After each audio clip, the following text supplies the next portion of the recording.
안녕하세요. 바둑 레시피의 정다원입니다. 바둑을 두다 보면 한 수만으로도 강력한 힘을 발휘할 경우가 생기죠.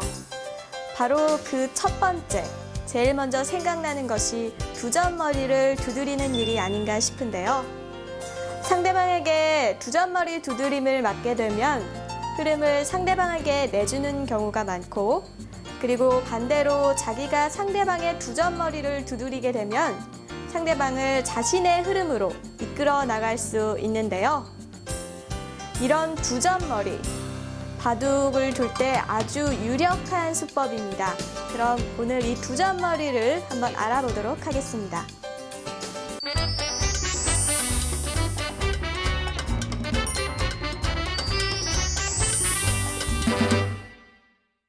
네, 두점머리를 두드리는 것을 이용하기 위해서는 먼저 두점머리가 어떤 모양인지 아는 것이 필요하겠죠?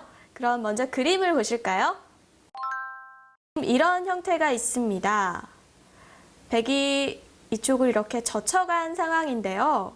여기서 만약에 흑이 손을 빼게 된다면 백이 이렇게 젖혀가면 이 흑은 지금 두점머리를 맞은 형태가 됩니다. 여기서 만약에 흑이 한 번 더 손을 뺀다면 이렇게 축으로 몰림으로써 이것은 돌이킬 수 없는 모양이 되겠죠? 그렇기 때문에 이렇게 두점머리를 두드리는 것은 매우 강력한 수법이라고 볼 수가 있겠는데요. 상대방의 두점머리를 두드리는 것은 무엇보다도 좋은 수법이고, 그리고 반대로 자신이 두점머리를 맞게 된다면 자신의 모양의 발전성을 잃는 것뿐만이 아니라 바둑이 계속해서 나쁜 흐름으로 가게 되는 경우가 많습니다. 그렇다면 이제부터는 실전에서 나올 수 있는 모양으로 두점머리 두드림에 대해서 알아보도록 하죠. 네, 이제 두점머리 형태가 어떤 모양인지 아시겠죠? 이 두점머리는 자신이 두었을 경우에는 상대방을 제압할 수 있을 뿐만이 아니라 상대방에게 되려 당하게 된다면 바둑의 흐름을 상대방에게 내주는 아주 안 좋은 흐름으로 갈 수 있다는 것 꼭 기억해 두시기 바랍니다. 그럼 이제 실전에 나올 수 있는 두점머리 모양에 대해서 알아보도록 하겠습니다. 자, 이런 형태가 있는데요. 지금 흑과 백이 서로 견실하게 자신의 집을 키워가는 모습입니다. 백은 왼쪽을 키워간 형태고요. 흑은 오른쪽 모양을 키워가는 형태입니다. 여기서 백둘 차례인데요. 흑의 세력을 지우고 또 자신의 세력을 늘려가는 두점머리 두드림, 과연 어디일까요? 네, 여기서는 이렇게 일단은 흑 두 점을 두드리는 것이 최선입니다. 그렇다면 흑도 이렇게 젖힐 텐데요. 그러면 한 번 더 젖혀감으로써 이제는 흑이 한 번 더 젖혀가는 것은 안 되겠죠? 이렇게 끊음으로써 양단수가 됩니다.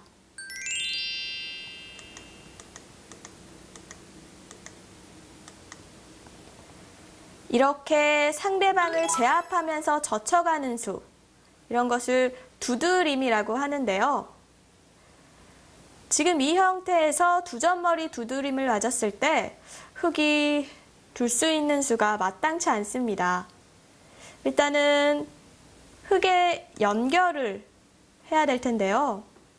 그렇다면 이렇게 백이 호구 자리를 둠으로써 흑은 아마 또 지켜야 됩니다. 네, 지키는 모양도 별로 좋지가 않은데요. 네, 이렇게 교환만 해두더라도 흑의 세력을 넓히고 그리고 상대방의 세력을 줄이는 아주 좋은 수단이 되겠습니다. 그렇다면 두점머리를 두드리지 않고 다른 데를 두었을 경우를 한번 보도록 할게요. 자, 백이 그냥 평범하게 이렇게 큰 자리만 두었다면 반대로 흑이 이것에 두 점머리를 당하지 않기 위해 세 점으로 늘어두겠죠. 그렇다면 백도 이쪽을 한 칸 띄워둬야 하는데요. 이렇게 날일자를 두어서 영역을 자꾸 넓혀간다면 백도 이렇게 받을 수밖에 없는데, 이렇게만 지켜두더라도 아까 모양과는 너무나 다르죠. 백의 집은 줄어들었을 뿐만이 아니라 흙의 집이 자꾸 커져가는 상황이 치닫게 됩니다. 이렇게 되면 벌써 바둑이 흙의 흐름으로 갔다고 볼 수가 있겠는데요. 이렇게 한 수 차이로 흐름이 흙과 백에게 서로 바뀔 수가 있는 겁니다. 두 점머리 두드림, 굉장히 강력한 수법이죠. 시청자 여러분들께서도 바둑을 두실 때 이 두 점머리를 잘 활용하면 바둑을 금세 자신의 흐름으로 만드실 수 있을 겁니다.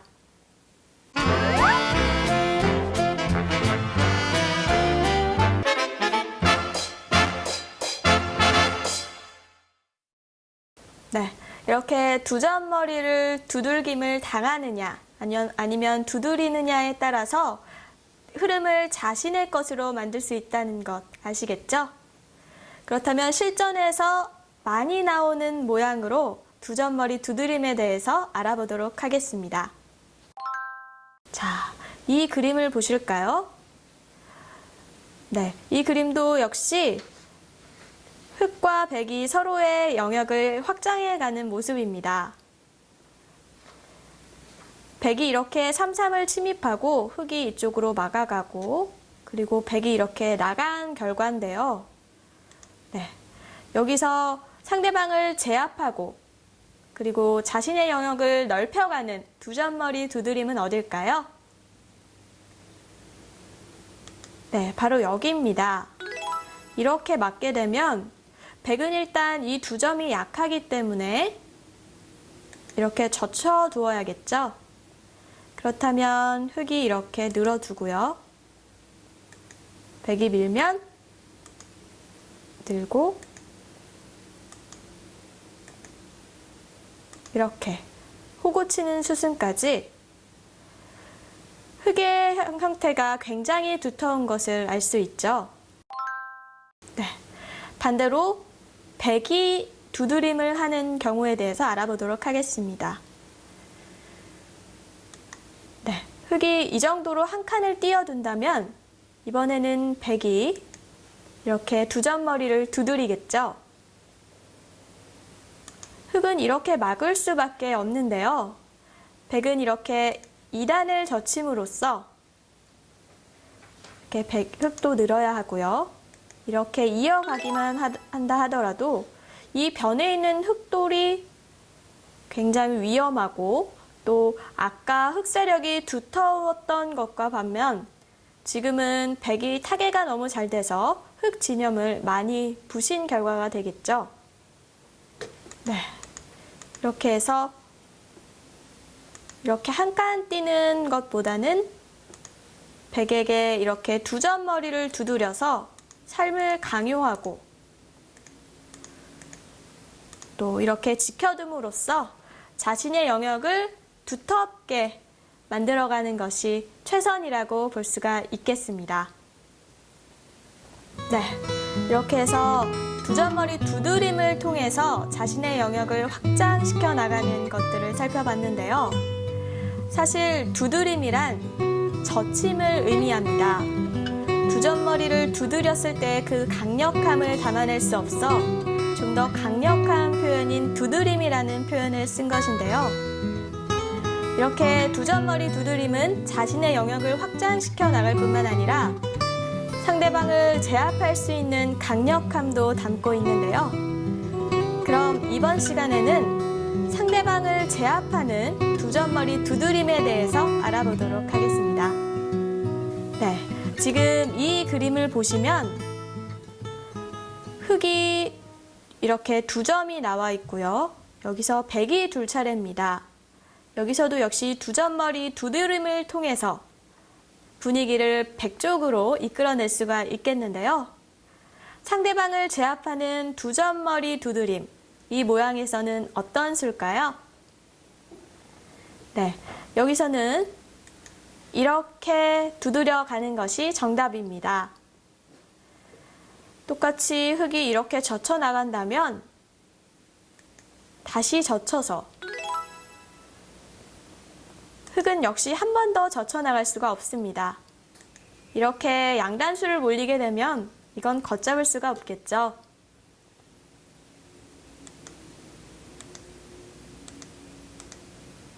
네. 여기서 두 점머리 두드림을 맞았을 때 흙은 어떻게 응수하는 것이 정수일까요? 여기서는 젖히거나 끊는 것이 아니라 이렇게 가만히 한 칸을 띄워두는 수가 좋은 수입니다. 물론 두드림을 맞은 것은 아프지만 또 이렇게 한 칸을 띄워둠으로써 피해를 최소화하는 건데요.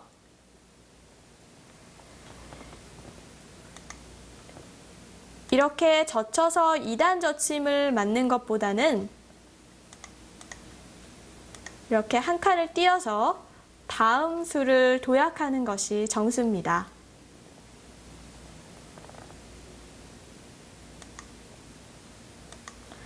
반대로 백이 두 점머리를 두드리지 않으면 어떻게 되는지 살펴볼까요? 백의 모양이 넓게 있다고 이 정도로 지켜두는 것은 흙이 이렇게 세 점머리로 늘어두게 된다면 이것은 아까 두 점머리를 맞았을 때와는 달리 흙이 백보다 한 발 앞서 나가게 되죠. 그리고 다음에 백이 만약에 이렇게 손을 빼게 된다면 이렇게 끊어가는 수도 생기게 됩니다. 그럼 백이 이렇게 단수를 칠 수밖에 없는데요. 이렇게 나가게 된다면 이거는 금세 바둑의 흐름이 흙 쪽으로 돌아온 결과겠죠?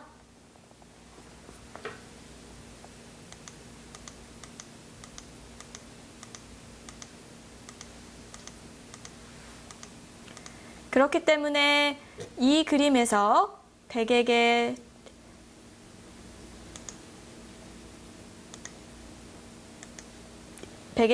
이렇게 두 점머리를 두드리는 것이 매우 좋은 수입니다.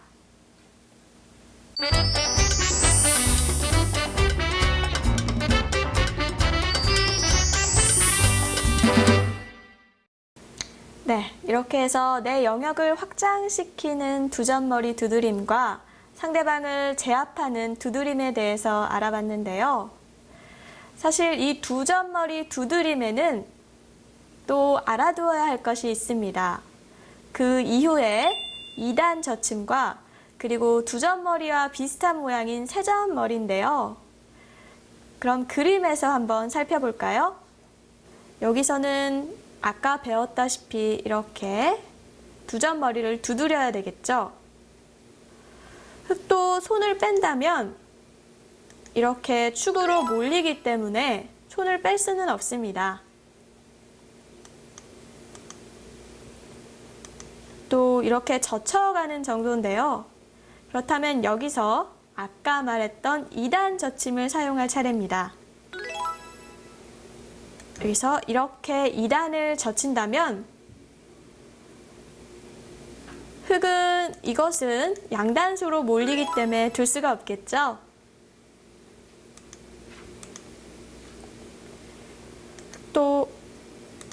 또 이런 정도로 늘어둬야 할 텐데요. 백은 계속해서 이렇게 막아감으로써 두 점머리 두드림 이후에 2단 젖힘을 한 번 더 함으로써 계속 흙을 궁지로 몰아갈 수가 있습니다.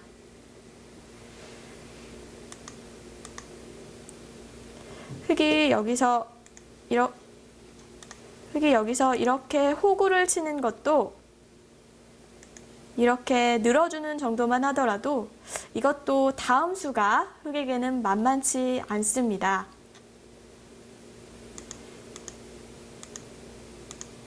네, 이렇게 두 점 머리를 두드린 후에는 2단 젖힘이 강력하다는 것도 잊으시면 안 되겠습니다. 네, 그렇다면 이제는 세점머리에 대해서 한번 알아볼까요? 두점머리 두드림이 굉장히 강력하다는 것, 그림들을 통해서 이제 알고 계실 텐데요. 세점머리도 마찬가지입니다. 돌이 하나가 늘어났다고 해서 머리를 맞는다고 피해가 없지는 않겠죠. 지금 흙이 세점머리를 하고 있는 모양이죠. 여기서는 이 세점을 어떻게 두드리는 것이 좋을까요? 네, 바로 이렇게 세점머리를 두드려가는 것이 좋습니다. 그렇다면 두점머리와 마찬가지로 흙은 아무런 방편이 없는 걸까요? 일단 이렇게 젖혀보기로 하겠습니다. 이렇게 흙이 젖힌다면 백은 두점머리와 마찬가지로 또 다시 젖히게 됩니다. 그렇다면 아까 위에 보셨던 모양과 비슷한데요. 이 정도라면 이렇게 계속 막아서 여전히 흙은 궁지에 몰리게 됩니다. 세점머리에서도 2단 젖힘이 힘을 발휘하는 순간이죠. 그렇다면 흙은 젖히는 수 이외엔 다른 수가 없는 걸까요? 아닙니다. 두점머리에서는 둘 수 없는 수인데요. 좌우동형의 중앙의 급소라는 격언이 있죠. 그 격언을 이용해 보도록 하겠습니다. 이렇게 세점머리 두드림을 당했을 경우엔 이렇게 좌우동형의 한 칸을 띄는 것이 급소입니다. 어느 한쪽을 백이 막아간다면 반대로 이렇게 타개를 하는 수가 생기는데요. 이것은 백이 반대로 둬도 마찬가지입니다. 흙은 이쪽으로 뛰어나갈 수가 있죠. 이렇게 아까처럼 젖혀서 2단 젖힘을 맞는 수보다는 이렇게 한 칸을 떼서 A와 B를 맞보는 수가 정수가 되겠습니다.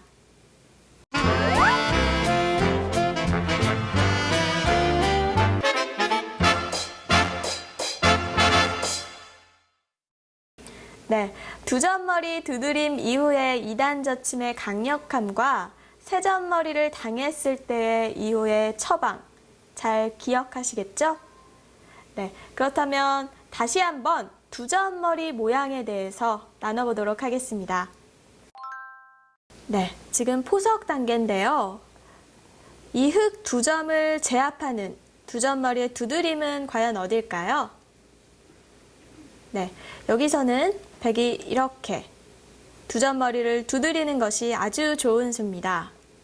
그렇다면 흙도 이 두 점을 살리기 위해 젖혀야 할 텐데요. 여기서 무턱대고 2단을 젖히면 안 됩니다. 이 모양에서는 흙이 이렇게 끊고 연결을 하기 때문에 이곳을 한번 끊고 연결할 때 이렇게 단수를 쳐나가는 것이 수순입니다. 그렇다면 흙도 여기를 때려야 할 텐데요. 백이 연결하고 흙이 살 수밖에 없겠죠. 그리고 이렇게 흙 한 점을 제압한다면 이것은 흙은 살기는 했지만 초반부터 백에게 너무 두터움을 내준 결과가 되겠죠.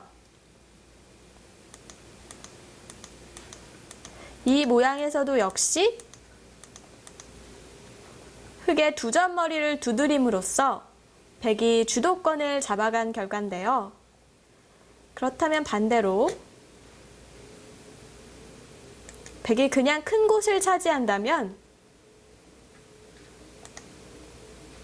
흙은 이렇게 젖혀서 두점머리를 사전에 방지함으로써 이것은 서로 짓바둑으로 가는 형태가 될 겁니다. 네, 그러므로 두점머리 두드림, 이것은 꼭 잊지 말아야겠죠?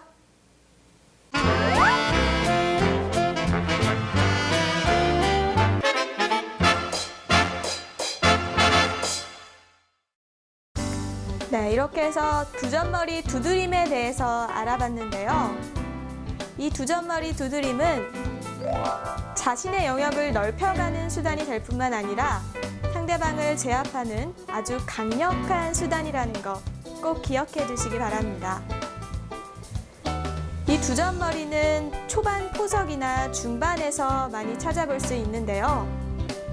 이 격언만 알아두셔도 초반 포석 그리고 중반까지 더 좋은 흐름으로 이끌어 나가실 수 있을 것 같습니다. 그리고 두점머리 이후에 2단 젖힘의 강력함과 세점머리를 맞았을 때의 그 이후의 처방 이런 것도 잊지 않으시길 바랍니다. 그러면 두점머리를 두들겨라. 이번 강의는 여기서 마치도록 하고요. 저는 다음 강의에서 다시 찾아뵙겠습니다. 안녕히 계십시오.